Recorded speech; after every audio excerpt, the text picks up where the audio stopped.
coming to the stage. Please put your hands together for Eva Schwartz. Get ready, guys. Get ready.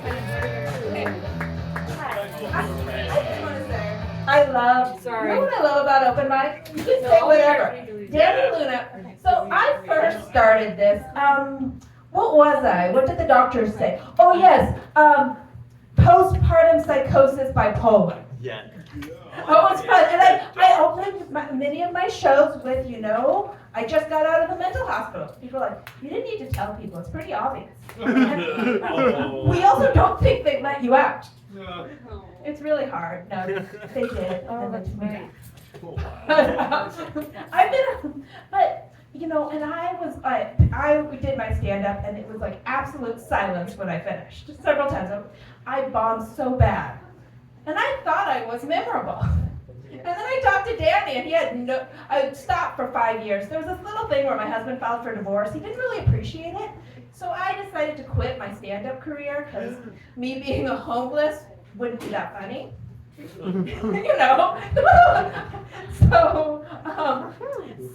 Danny's like, I'm so sorry for what I did. He's like, I have no idea who you are. And I thought I was memorable. I realized I wasn't. And that's what I love about this place.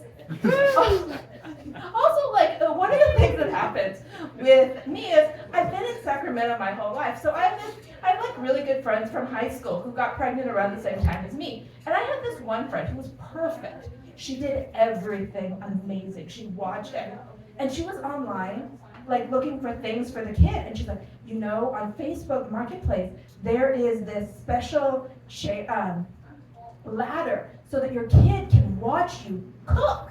And you can put it in the room, and it's on sale, and you need to get this. And I'm like, bitch, my husband has filed for divorce. I'm about to become a bad lady. I cannot be on the streets carrying this little ladder around. Might be funny for stand-up, but everywhere else it wouldn't work. Yeah. So that's it. Don't worry. Brent and I worked it out. With all of that shit, after everything worked out, Brent's like, let's try for another kid. All right. Which is amazing. And now we have a 3-year-old. It was what was the second for the second one? I was medicated the whole time. Wonderful experience.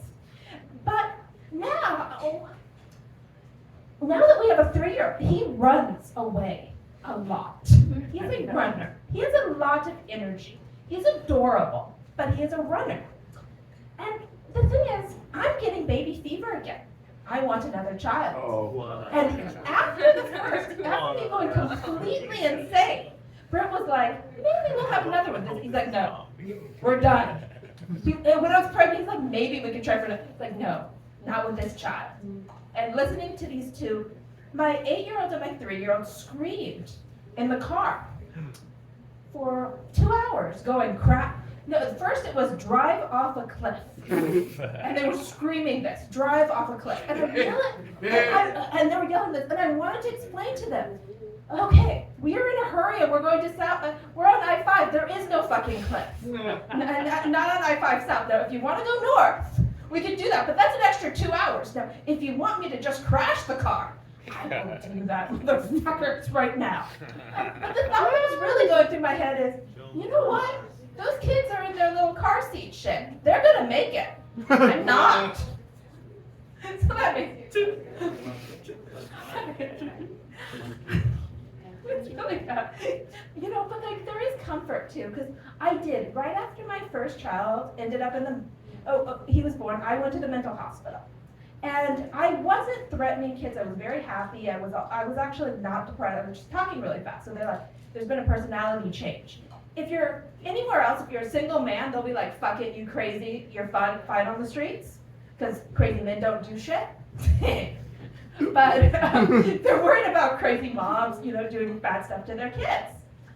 And I was really scared, but when I've looked at my kids, they can outrun me now, fully. The 3-year-old can outrun me.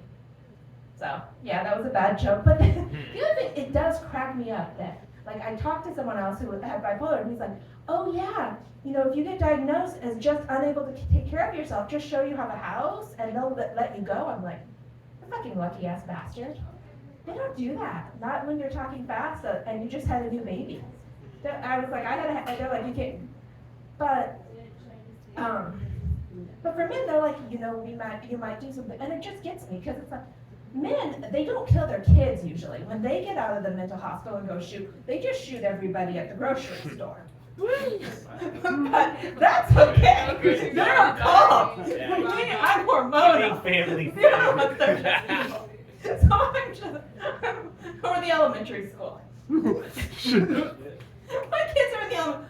God, what was what? There was one of the shootings, and and I can't even keep track of them. But the principal at my kid's school was like, you know what? We've made the agreement. If something happens, we will sacrifice our lives. And principal's like, I will sacrifice my life for these kids. I'm like, you're skinny. You're not even going to take that many bullets. It does not matter. And like the thing is, I don't like teachers being forced to do this because I was a substitute teacher. And it's like, you're the first person. And I remember, like, it was right after Sandy Hook, and they're like, this little girl, the teacher loved her students and dedicated. It was like, fuck this. If I died, I knew them for less than 2 hours. And I did not love them. And there were a few that I'm choosing. You're first. Yeah. I'm not a sub anymore. But, yeah. I'm a full-fledged teacher. But, yeah, what else? Yeah, and I did, like, my husband did file for divorce. And, like, I really did do everything to keep the marriage. I quit stand-up, counseling, clean the house, did everything. Well, I didn't clean very well. But I did, anal. Like, and I did anal. I did it. But, anal didn't work. Because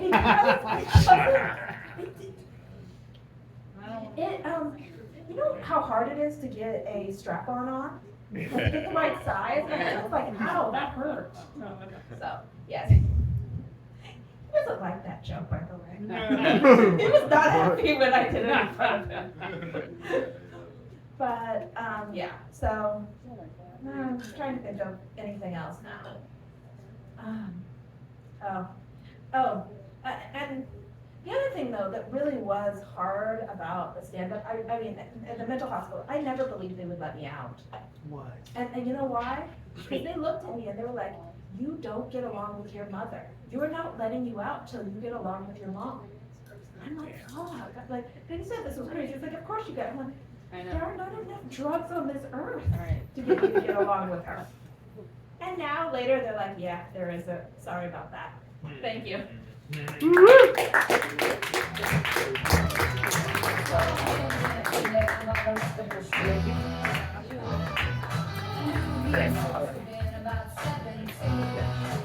Eva Swartz, you guys. Eva Swartz.